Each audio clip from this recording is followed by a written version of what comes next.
벌써 다음 주면 마지막 방송인데 이렇게 방대해져버린 스토리를 작가님은 어떻게 풀어나가려 하는 걸까요? 오늘 방영된 14회는 강동주를 보이콧한 차은재와 양호준, 그리고 그 사이에 들이닥친 외상센터 손님들의 스토리가 이어졌습니다. 그 중에서도 정말 시청자들을 답답하게 한 건 양호준의 선동질이었죠. 이 말도 안 되는 보이콧으로 인해 외상센터는 아무도 없는 텅 빈 공간이 되어버렸고, 그로 인해 외상센터에는 큰 위기가 닥쳐옵니다. 먼저 강동주는 돌담 응급실 수술 지원으로 인해 외상센터 수술에 늦은 차은재를 수술 의사결정에서 배제합니다. 차은재가 결정할 권한까지 막아버린 강동주는 계속 이런 식으로 하면 외상센터에서 내보낼 수도 있다며 엉포를 놓았고, 차은재 역시 자신이 사람을 구하러 응급실로 간 게 그렇게 잘못이냐 맞불을 놓았죠. 결국 차은재와 강동주의 싸움에서 시작된 불꽃은 양호준의 선동질로 옮겨붙으며 외상센터의 의사와 간호사가 수술을 보이콧하는 초유의 사태가 벌어지게 됩니다.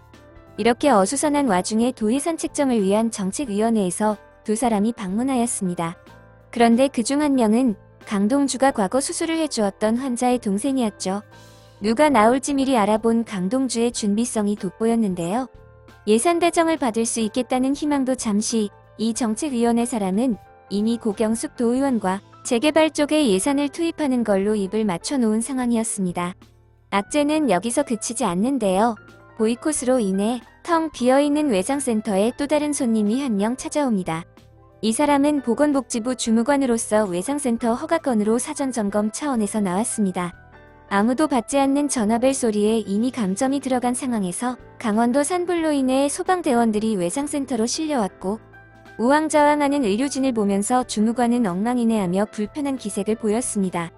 다음 주 15회는 이 초대형 산불로 인해 벌어지는 에피소드가 이어질 것으로 보여집니다.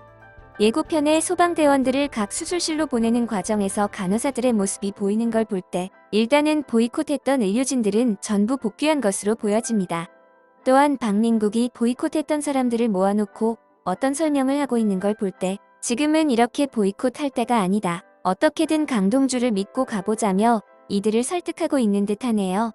그런데 이 불길이 돌담병원까지 넘어온다는 소식이 들려왔고, 환자들을 전부 대피시켜야 하는 위급한 상황까지 오게 됩니다.